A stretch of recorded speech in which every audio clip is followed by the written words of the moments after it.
What's going on YouTube? My name is Psycho Shachu. Today I'm be showing y'all how to do this motion track text effect in my latest music video. If you haven't already seen it, I did do this video in the form of a short.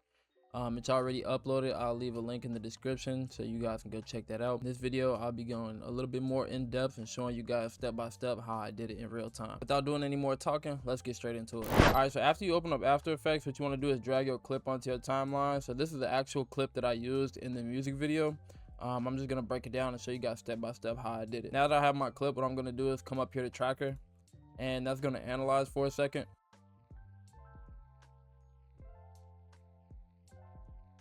Okay, so now that that's done analyzing, we're gonna get all these little points. And now if you shot your shot like me on set, what you're gonna get is this message. And basically what that's saying is it couldn't really detect different points, so like planes, 3D planes, whatever you want to call them. And that's all right though. I'm gonna show you guys how I got around it and how I made it work. So I'm just gonna find a point somewhere here in the middle, and I'm gonna right click and do create text in the camera.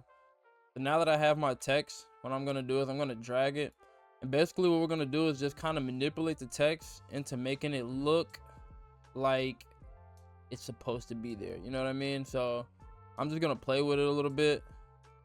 I think that's pretty I think that's pretty good. I won't overdo it in this video.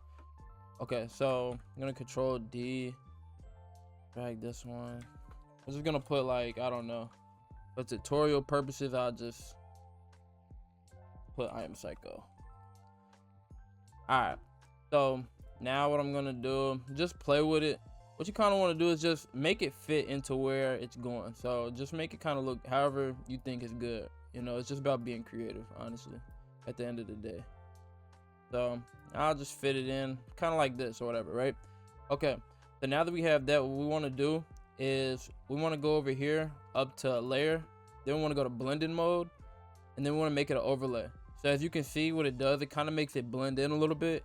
It makes it look a little bit more natural. Now if you want to get real in depth with it, what you could do is come down here to opacity, and you could tweak with it just a little bit more. It kind of just depends on what your clip look like and what you think looks a little bit more natural. I'll just do like 70% because why not?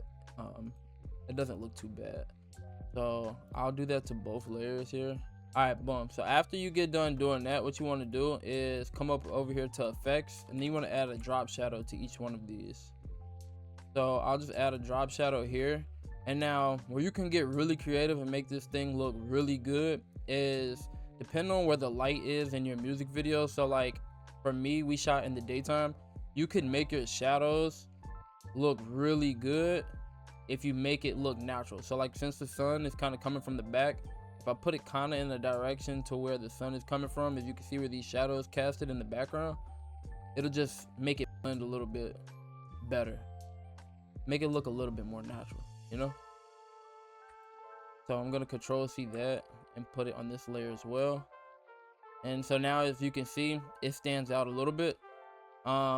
So yeah, pretty much that's about it. But if you have an artist rapping, kind of like how I did in my music video, what you're going to want to do is come up back over here to effects tab and do a typewriter effect, right? So you want to add a typewriter effect because you want it to sync up to the artist rapping, right? So what I do is come right here, go right here. And so now if we had an artist rapping over this clip, what we would do is just kind of play with these keyframes a little bit and to make it popping up a little bit natural of whenever the artist is actually rapping, to make it sync. So as you can see, the more you play with it, if I drag this really close, it'll come up really fast. But then if I drag it out really far, it'll go really slow. So it just depends on the speed of how fast the artist is rapping in your clip, or, you know, just play with it. Whatever fits or whatever works for you, works for you. All right, so when all is said and done and you kind of get done playing around with the typewriter effect and syncing it up to the artist rapping, you should get something that looks a little bit like this. So as y'all can see, it's not really that hard of an effect to do. It's just more so about planning it out and being a little bit creative on set.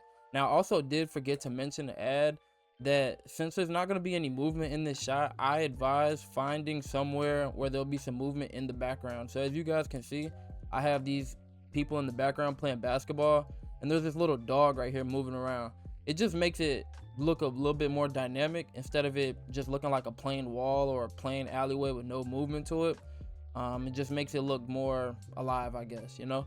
So yeah, just be creative with it. However you guys do it, however you guys play with it, just yeah, it's not that hard to do, as you can see. But yeah, if you made it to the end and you enjoy music video tutorials like this, please like and subscribe to my page for more to come. My name is Psycho Shachi, and I'm out. Peace.